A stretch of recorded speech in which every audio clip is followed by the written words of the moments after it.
सर्दियों में गर्मा गर्म नाश्ता।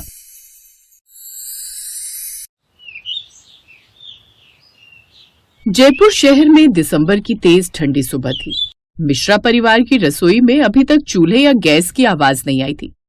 पूरा घर रजाइयों में दुबका पड़ा था। तभी घर के बड़े बेटे अनिल की आवाज रजाई से आई। आज तो हाथ पैर जम रहे।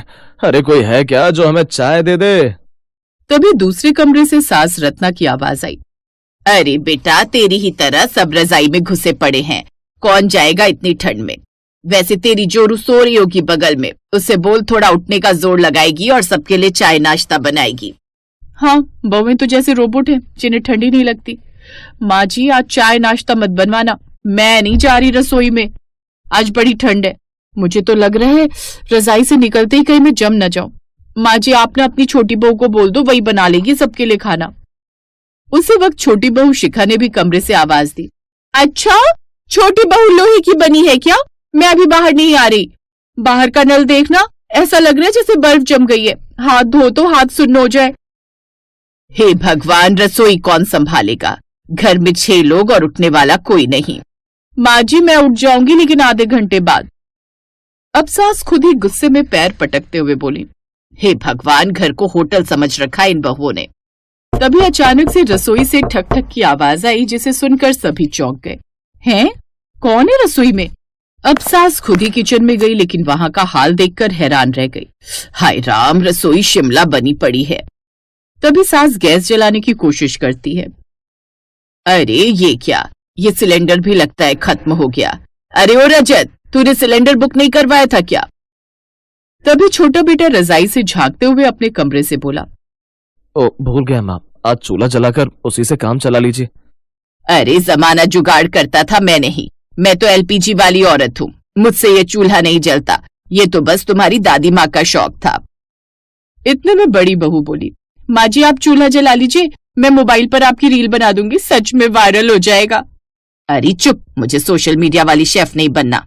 ऐसा कहकर वो भी रसोई से बाहर निकल आई। फिर तभी घर का सबसे मजबूत किरदार यानी कि दादी जी अपने कमरे से बाहर आती हैं, कांपते हुए, लेकिन फिर भी उनकी आवाज बिल्कुल शेर जैसी थी। क्या हो गया?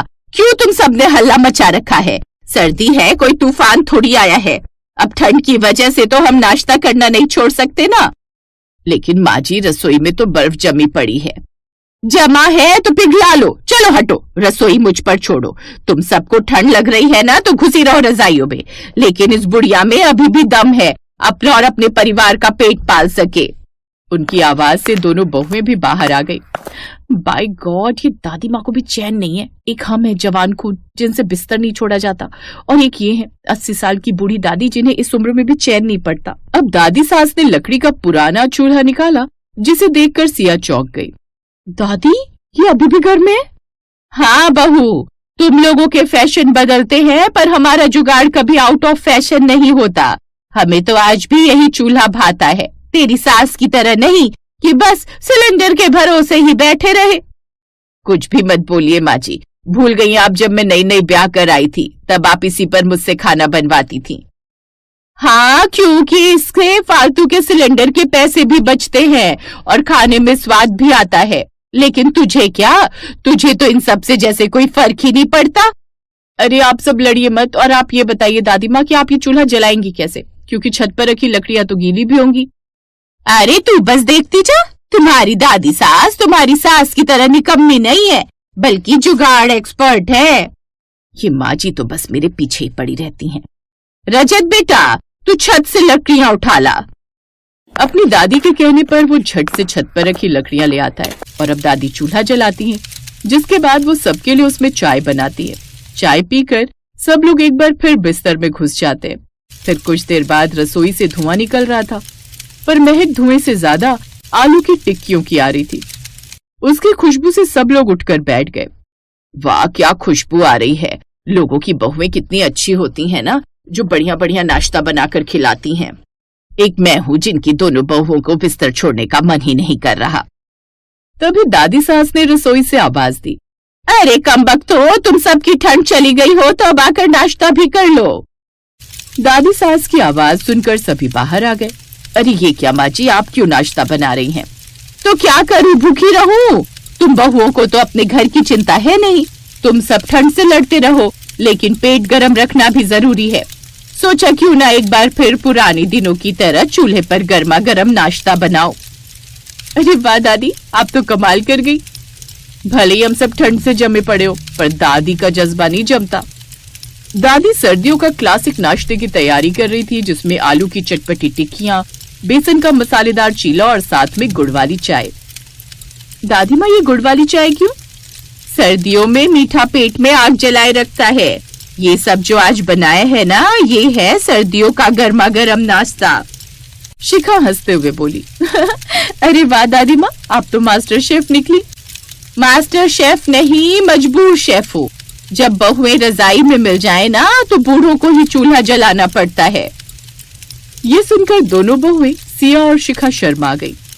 दादी माँ तो हमें ताने दे रही हैं, जो भी हो आज नाश्ता बनवा कर ही मानेंगी। चलो मदद करते हैं, वरना बाद में सब हमारे मत्थे आएगा। लो, अब आ गई महारानियां, चलो आओ काम बांट लो। दादी, हम आपकी बहुएं हैं, रानियां थोड़ी। अरे रानियां ही तो हो, लेकिन रजाई की जब देखो उसी में घुसी रहती हो। चलो अब काम करो। तभी सिया ने कहा, अरे ये क्या, नल में तो पानी ही नहीं आ रहा, लगता है आज नल जम गया है। अब तो घर का कोई काम नहीं हो पाएगा, बर्तन भी नहीं धुलेंगे। अरे वो काम चोर, अकल की दुश्मन। अब दादी नल जम गया है तो पानी कैसे लाए? अरे उस नल के ऊपर गर्म पानी डालो ना, अपने आप ठीक हो जाएगा। सिया ने झट से गर्म पानी किया और नल पर डाला। कुछ ही देर में नल चल पड़ा। देखा अकल की दुश्मनों, अगर जुगाड़ का ज्ञान हो तो सर्दी भी हार जाती है। ये सुनकर तीनों सास बहू एक दूसरे को देखने लगी। फिर धीरे धीरे रसोई में टिक्कियों की खुशबू, चीले की महक और गुड़ की चाय की सौंधी सुगंध फैल रही थी। रसोई की खुशबू बाहर तक फैल गई थी। तभी पड़ोसन शकुंतला चाची आ धमकी। अरे काकी, ये कैसी खुशबू हमारे घर तक आ रही थी? मुझे लगा तुम्हारे यहाँ तो भंडारा चल रहा है, इसलिए सोचा मैं भी जी आऊं। हाँ चाची, आप भी आ जाइए, आज दादी माँ ने खास नाश्ता बनाया है। अच्छा, तो रजाई की बहुओं ने दादी को काम पर लगा दिया। सिया और शिखा का चेहरा लाल हो गया। दादी माँ और सासू माँ क्या कम थी जो पड़ोस की आंटियां भी बहुओं को ताना मारेंगी। आखिरकार दादी ने सबको गर्मा गर्म टिक्कियां परोसी। चीला, चटनी, दही और गुड़ की चाय के साथ साथ पूरा घर नाश्ते पर टूट पड़ा। वाह दादी माँ, पुराने दिन याद आ गए जब बचपन में आप कभी कभी हमें सर्दियों में ये गर्मा गर्म नाश्ता बनाकर खिलाती थी। हाँ, लेकिन आज भी आपके हाथों में वही स्वाद है। सच कहूँ दादी, आपके हाथ की टिक्की का स्वाद किसी होटल में नहीं मिलता। हाँ दादी माँ, आप रोज ऐसा नाश्ता बनाएंगी? चुप कर, अपनी बूढ़ी दादी सास से ऐसे बोलते हुए जुबान घिसे थारी। तुम मजे से रजाई में घुसी रहो और ये बुढ़िया काम करे। मैं तो बस तुम सबको सर्दियों का गर्मा गर्म नाश्ता खिलाना चाहती थी। दादी, हम तो मजाक कर रहे थे, लेकिन आज आपने रसोई ही नहीं दिल भी गर्म कर दिया। बहुओं, घर तभी घर होता है जब रसोई से धुआं नहीं खुशबू उठे, और वो खुशबू मिलजुल कर बनाए गए खाने की होती है। सच कहूं माँ जी, आज के नाश्ते में सिर्फ स्वाद नहीं, प्यार भी मिला है। दादी ने प्यार से कहा, बहुओं, सर्दियां सिर्फ कंबल में छुपने के लिए नहीं होती, घर को, रिश्तों को और दिलों को गर्म रखने के लिए भी होती हैं। पूरा घर मुस्कुराया। रसोई की गर्माहट ने सबके मन की ठंड मिटा दी।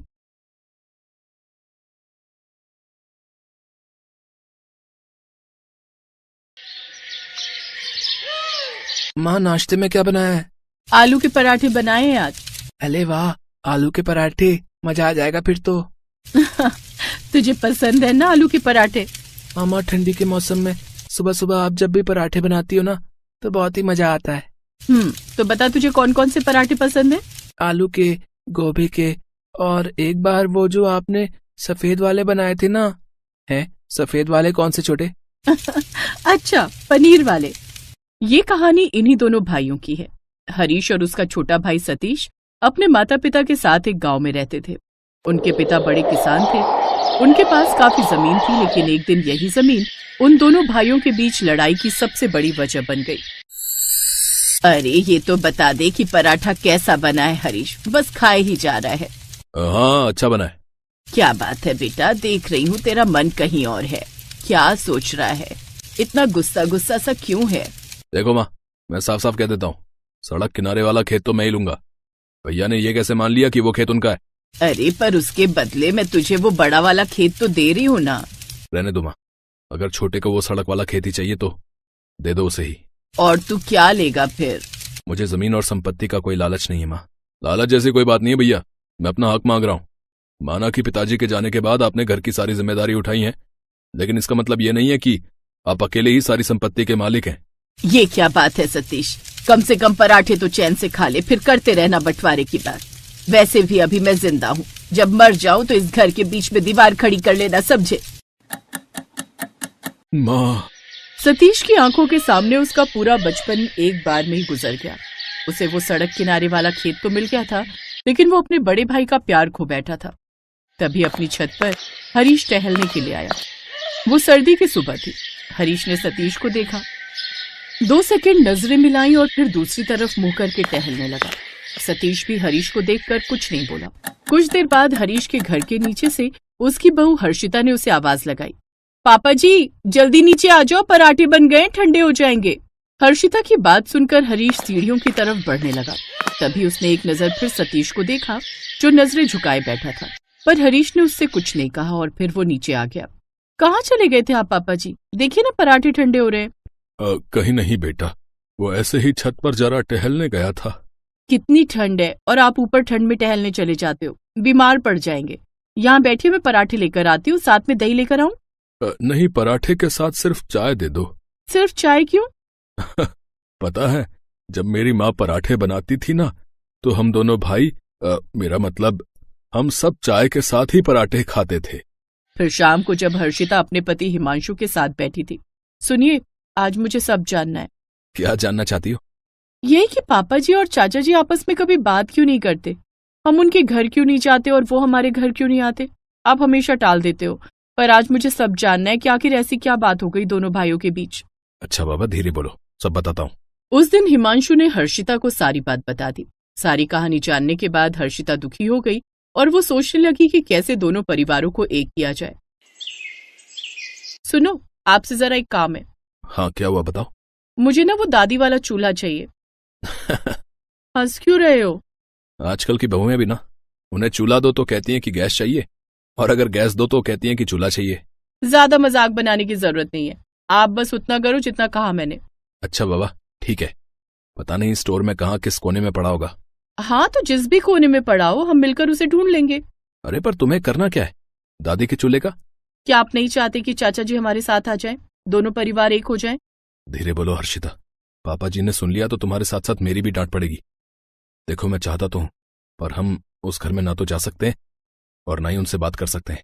हाँ तो आप चिंता मत करो ना तो हम उस घर में जाएंगे और ना ही उनसे बात करेंगे। आप तो बस देखते जाओ, चाचा जी खुद ही चले आएंगे। इम्पॉसिबल। हिमांशु की बात सुनकर हर्षिता मुस्कुरा दी और फिर अगली सुबह उसने अपनी दादी सास की वही साड़ी और स्वेटर पहना जो वो अक्सर पहना करती थी। उसके बाद उसने छत पर चूल्हा चलाया और गर्मा गर्म पराठे बनाने लगी। तभी बगल की छत में सतीश टहलने आया। गजब की सर्दी पड़ रही थी तो उसके हाथ में एक चाय का कप भी था। फिर उसकी नजर जैसे ही हर्षिता पर पड़ी, उसके हाथ से वो चाय का कप छूटकर नीचे गिर गया और टूट गया। उसे हर्षिता में अपनी माँ नजर आ रही थी। जैसे ही हर्षिता ने देखा कि उसके चाचा ससुर उसे ही देख रहे हैं, तभी उसने जोर से आवाज लगाई, सभी लोग आ जाओ भाई, गर्मा गर्म पराठे बन रहे हैं, चाय के साथ बढ़िया पराठे खा लो। देखो तो कितनी बढ़िया खुशबू आ रही है, जो पहले आएगा वो पहले खाएगा। हर्षिता की बात सुनकर नीचे खड़ा हरीश भी हैरान था। उसे कुछ समझ नहीं आ रहा था कि हर्षिता कैसी बातें कर रही है, पर हिमांशु पास खड़ा मुस्कुरा रहा था। हिमांशु ने अपने पापा को छत पर चलने के लिए कहा।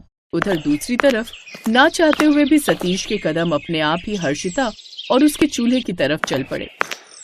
एक पराठा मिलेगा बेटी? हाँ छोटे पापा, जरूर। पनीर का पराठा बनाया है, आपको पसंद है ना? इतना सुनते ही सतीश ने झट से पराठे का निवाला खाया और फूट फूट कर रोने लगा। ये सब देखकर पीछे खड़ा हरीश हैरान था। वो तुरंत सतीश के पास आया और रोते हुए बोला, कैसा लगा छोटे, पनीर का पराठा? अगले ही पल हरीश किसी छोटे बच्चे की तरह अपने